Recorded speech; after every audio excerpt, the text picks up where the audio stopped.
Today we're going to talk about how to attract the love of your life. This is my credential. I just got engaged. Today I'm going to teach you how you're going to attract this person into your life. My name is Mila Valam. I'm a neuroscientist and a relationship coach.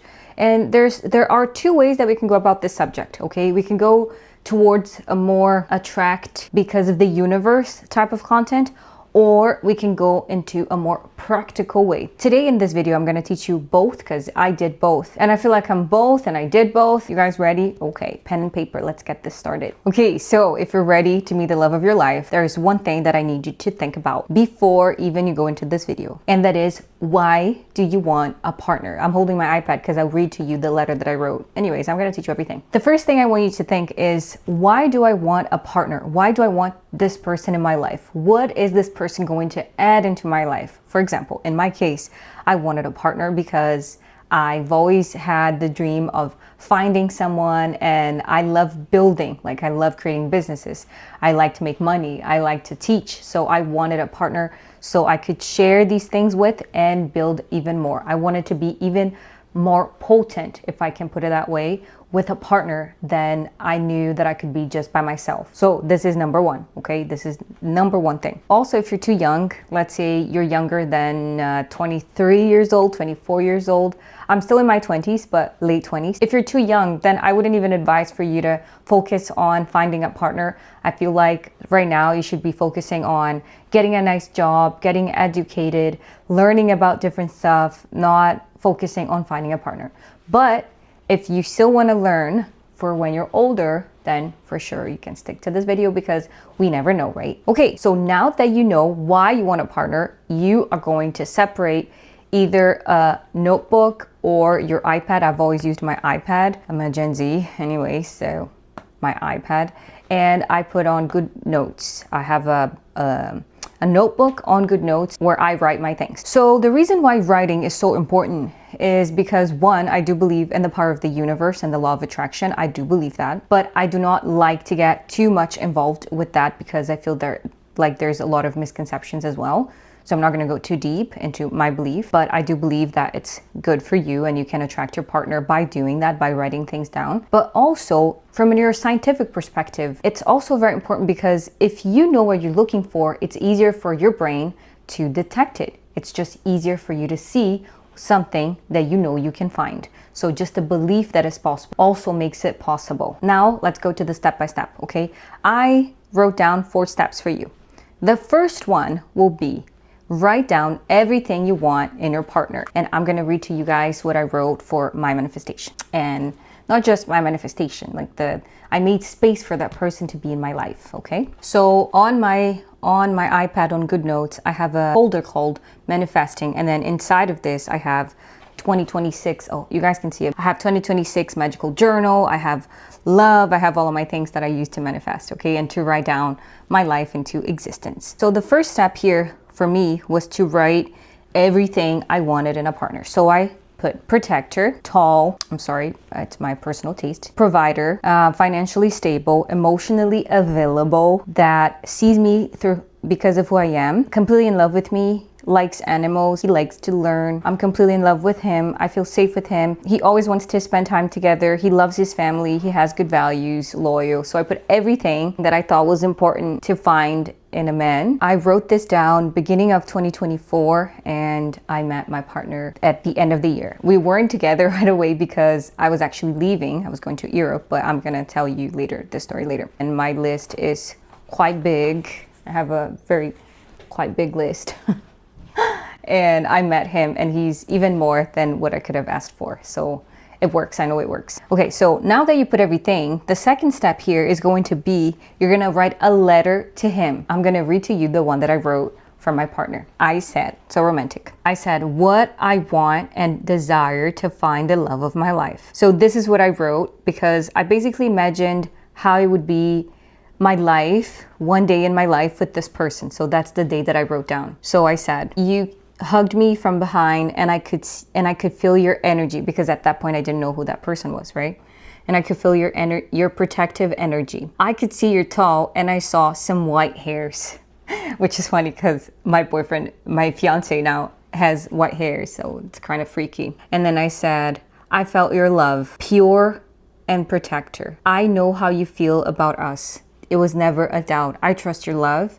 I trust your ability to provide and to take care of us. I said, the path to find you was a little tough, but each day I feel more ready and closer to finding you. You showed me in every possible way that we should be together, and I can finally read this for you. So I wrote down, it's kind of big, I'm not gonna read everything because I'm gonna bore you guys, but anyway, so you write down a letter, how it would be a day in your life with the love of your life. And then you remember that one day you're going to read that for him or for her. Step number 3 is gonna be the vision board.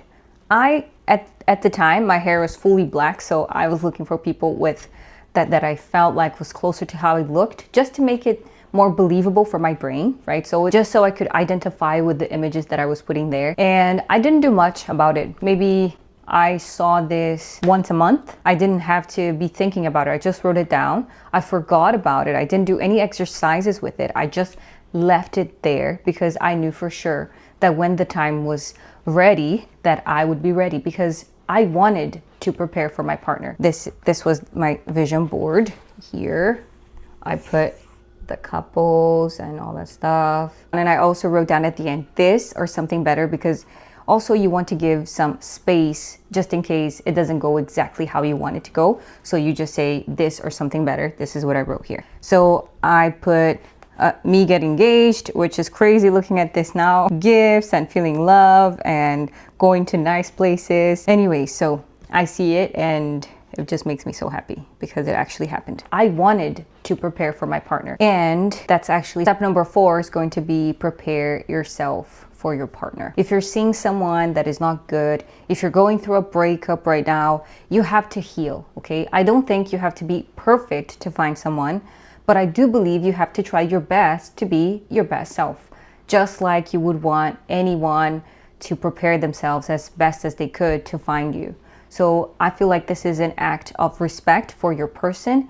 And sometimes I would think, what is the love of my life doing now? Like, I hope he's well. I hope he is thriving and preparing for us to meet. And of course, in life, we do have a little bit of a narcissistic views of ourselves, and we think everything's about ourselves. So I think it's also important to remember that we also have to prepare to finding that person. And how do you do that? How do you prepare? Well, you write down everything you want to become and everything that you already are. For example, you make a list. You can say, I did that as well. I wrote down everything that I was at the time and the things that I wanted to develop. And of course, when I met my partner, I noticed there were other things that I needed to develop, and we do that together. But of course, I tried my best before I met him. So I wrote down everything that I was. I said I was optimistic, that I'm a positive person, that I like to help, that I am empathetic, that I am confident, that I'm smart, that I could bring a lot into the relationship other than the things that I expected him to bring, because sometimes you're like, oh, you're bringing this, but I don't have this. Yeah, but I have something else. I have different strengths, right? So I feel like if you know exactly who you are and that you are prepared for that, I know for a fact that it is going to be easier for you to match with this person that you expect. Because also we usually have relationships with people that either remind us of the traumas that we had and then we trauma bond, or we have relationships with people that remind us of the best in ourselves. And that's when you have a productive, healthy relationship, a relationship that makes you grow. If you are more prepared to finding this person, then you are going to be matched with them way easier. If you can, of course, you can do coaching. I offer coaching programs. If you want, you can have a 15 minutes call with me and we can talk about your situation. But you can also go to therapy. You could also journal. You could keep on watching YouTube videos on how to better yourself. I don't think bettering yourself is a bad thing, because I know a lot of people think this is toxic. It's not toxic if it comes from a place of love. If it comes from a place of, oh my God, I'm not good enough, then of course it's bad.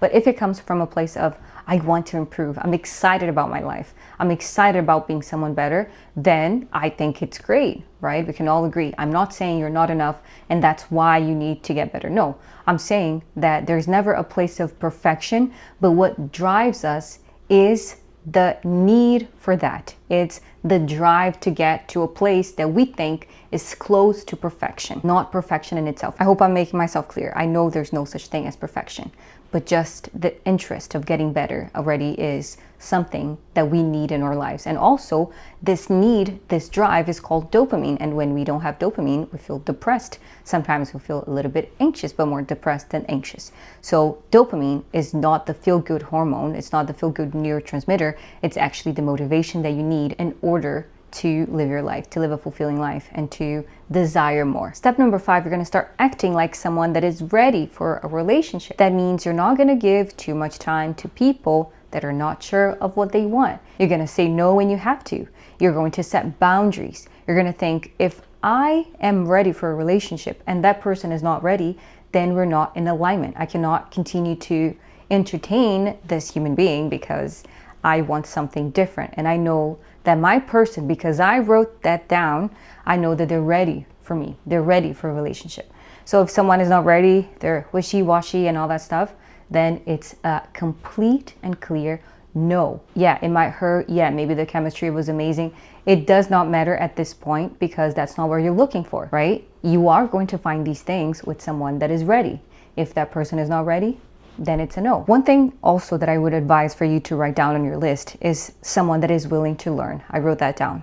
You know why? Because nobody's perfect, but if that person wants to get to perfection, wants to get to a point that they feel good, that they want to help you grow, that they want to love you, then they're gonna need to learn how to learn. They're gonna need to learn certain things in order to evolve. So I would advise for you to write that down as well. Step number 6 is going to be focus on you. I know it sounds kind of like, what do you mean? It's a paradox, I know. But when you focus on you and the person that you want to become and how you want to improve your life and all of your own dreams, then it feels like there's something that shifts inside of you and you become way more attractive. So for example, when I met my partner, I told him, I said, hey, we can't be together actually because I'm going to move out. I'm going to go to Europe and I want to leave Canada and I want to live in Europe.